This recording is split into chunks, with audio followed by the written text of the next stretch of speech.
Bonjour, j'ai une trentaine d'années, une balafre qui me traverse la joue, mais qui est surtout visible quand je souris.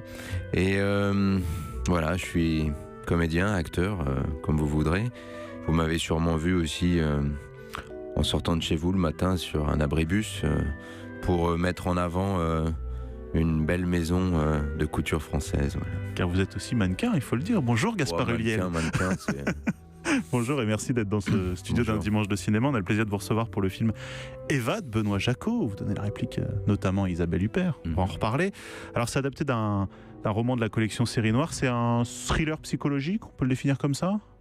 Bon, c'est comme ça qu'on essaie de le vendre. Après, oui, en tout cas, on joue avec les codes du thriller. Après, je ne sais pas si c'en est réellement un, mais je dirais que c'est un film où l'action est principalement mentale. Donc oui, thriller psychologique, ça colle assez bien. Alors vous êtes Bertrand dans ce film, vous êtes un écrivain en mal d'inspiration, vous avez en plus reçu une belle avance de votre éditeur, donc il va falloir trouver une histoire à raconter. Vous retirez en montagne dans un joli chalet sous la neige, lorsque débarque dans votre vie une femme, Eva, qui est donc jouée par Isabelle Huppert, femme troublante, donc on va découvrir assez vite, on peut le dire que c'est une prostituée, une call girl de luxe. Elle va vous troubler. Alors au début, on ne sait pas si vous tombez vraiment amoureux d'elle, si vous êtes simplement attiré, fasciné. Elle va vous attirer en tout cas, et vous allez décider d'écrire un livre qui raconte son histoire et surtout qui vous met en scène tous les deux. Vous allez essayer de la troubler, d'aller la chercher, de comprendre ce personnage, de la séduire même, alors que par définition, en principe, une prostituée ne se laisse pas séduire. Et c'est le début de ce thriller psychologique. On en écoute un extrait. Vous voulez boire quelque chose ? Volontiers. C'est ma salle d'attente. Champagne ? C'est un forfait ? Pardon ? La boisson est comprise dans votre tarif ? D'ailleurs, vous prenez combien ? 300, avec la coupe. Pourquoi vous me regardez comme ça ? Vous avez tort de vous maquiller. Vous aimez pas ? Vous seriez beaucoup plus belle sans ce barbouillage. C'est pas vrai. Je me sens moche sans maquillage. Bon, champagne ou pas champagne ? Alors déjà, Gaspard Huliel, est-ce que cette Eva, selon vous, elle existe vraiment ou est-ce que vous l'imaginez dans ce film ? C'est toute la question. Oui, bonne question. Non, mais c'est intéressant parce qu'effectivement, très rapidement, on s'aperçoit qu'il y a plusieurs niveaux de lecture dans ce film. Et comme je disais plus tôt, il y a un dispositif mental assez élaboré. Et très rapidement, oui, on s'interroge sur ce qui est réel ou pas. Est-ce que c'est un fantasme, une projection de l'esprit ?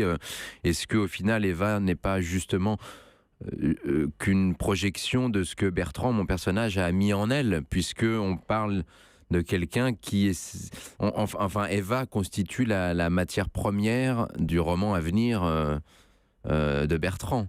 Ça fonctionne par strates et à un moment, ça devient totalement vertigineux. Ouais. Il y a aussi une relation dominant-dominé. On se demande toujours qui va être le dominant, qui va être le dominé. Qui tire les fils, oui. Qui tire les fils. C'est presque d'actualité, finalement, les relations homme-femme, dominant-dominé. Bah oui, complètement. La servitude. Oui, c'est vraiment, pour moi, c'est les thèmes principaux, mais on peut même aller au-delà. C'est-à-dire que, et c'est un thème qui, je pense, est récurrent dans le cinéma de Benoît Jacot, c'est aussi... la condition, le rapport de classe, hein, la tectonique des classes, puisque là on a clairement Bertrand, mon personnage, qui vient de la classe du bas, qui est à la croisée des chemins de celle d'Isabelle, qui est tout à coup parvenue dans une classe un peu plus aisée, mais une classe un peu pourrissante. Voilà, elle est avec un mari antiquaire, un peu escroc.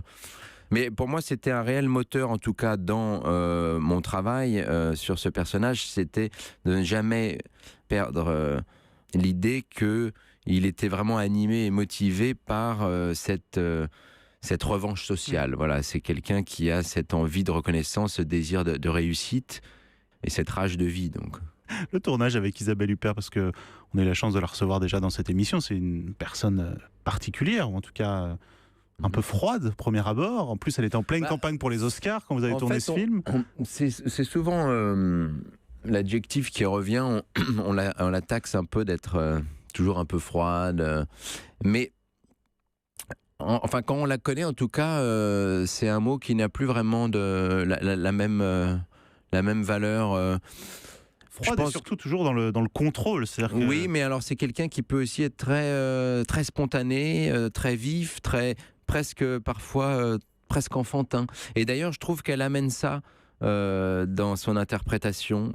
C'est vrai qu'Eva, si on se fie au roman ou même au film de Lauzet, puisque c'est un roman qui avait déjà été adapté par Joseph Lauzet, avec Jeanne Moreau dans le rôle d'Eva, c'était une pure femme fatale.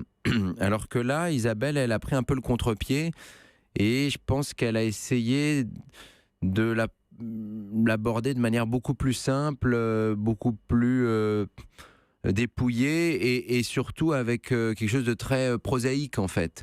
Et du coup, ça devient une femme fatale juste par le simple fait qu'elle elle va mener le héros à sa chute. Voilà, mais sinon, elle ne l'a pas abordée comme une femme fatale. Mais c'est un peu voilà le paradoxe d'Isabelle, et c'est ce que moi je trouve fascinant quand je l'observe travailler, c'est que on a le sentiment qu'elle est entre un contrôle effectivement total. Oui. Et en même temps, un vrai lâcher-prise et une totale liberté. Et Benoît Jacot, vous l'avez rencontré dans un jury à Deauville, c'est ça ?